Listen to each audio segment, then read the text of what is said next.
One of the many media inaccuracies you'll see relates to the millennial unemployment rate.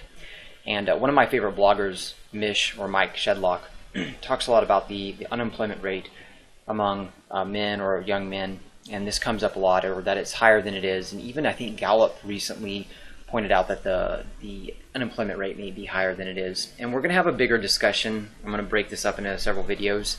But one of the big misconceptions is the unemployment rate with millennials. Now, when companies have hired me to talk about millennials, one of the things that I've had to caution a lot of people is that they don't have the same, they are not employed in the same way that you would expect. And we'll see there are three really very different groups that are emerging, especially among millennial men, predominantly among millennial men. And by the way, that's usually the group when you're looking at the labor force participation rate, you're looking at the unemployment rate, they're usually talking about what's happening with young men.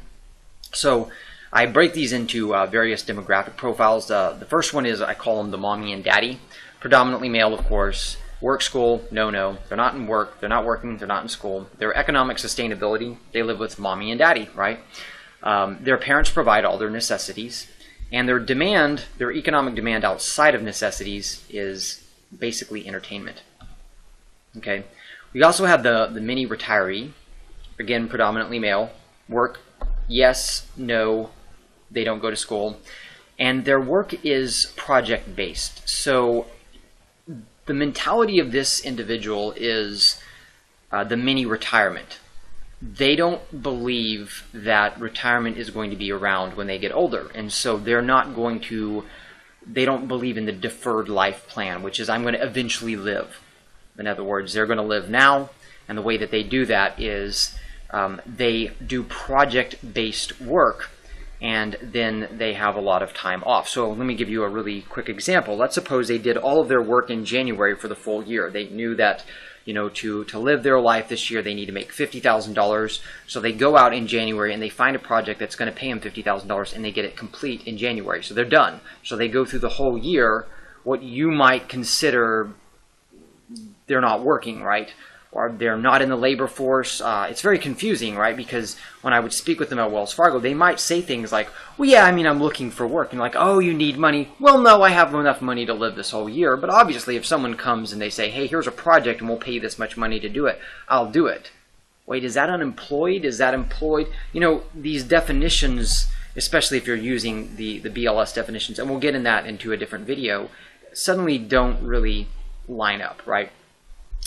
Their economic sustainability, of course, their work, that project-based work covers their cost of living, and of course their demand is similar to most Americans. They're not very different. Then we have the minimalist. This one is growing big. When I was first at the bank and doing some of this research, I'd say about 3% of young men were minimalist in the millennial generation, I should say. So not a lot, but when I left, it was as high as about 20%. I mean, it was starting to become prevalent in the sense that conversation was happening a lot more. I would have these people use this term like, oh, I'm a minimalist, I don't have a lot. So what is their demographic profile? Again, predominantly male. Work, school, yes, they work, no, they don't go to school, but they do little if any work. And this is where they start really being different here than the mini retiree. Their economic sustainability, their work covers their cost, but their work may not be recognized by the IRS. I'll get into that in a second. And then the demand outside of necessity is very little. They don't demand a lot. So what do I mean by work may not be recognized by the IRS? So a good example of this is a buddy of mine who's a minimalist, as a case in point, and a lot of them do various derivatives of this. He produces his own energy for his house. So he is not on the grid in the sense that he needs to pay a $100 electric bill. He produces his own energy. He produces his own food, right? This is technically not recognized, or at least that I'm aware of, it's not recognized by the IRS. How do you pay taxes, for instance, on, let's suppose you have a cow and it provides you with milk, right? I mean, do you have to track how much milk you get in a year and pay taxes on that? It's kind of hard to do, right? So that's the point. Like, these are individuals who their work may produce resources for them directly. So they are working in the sense that if you produce your own energy, you are getting economic benefits, right? but are you working in the sense of what the IRS is talking about being employed?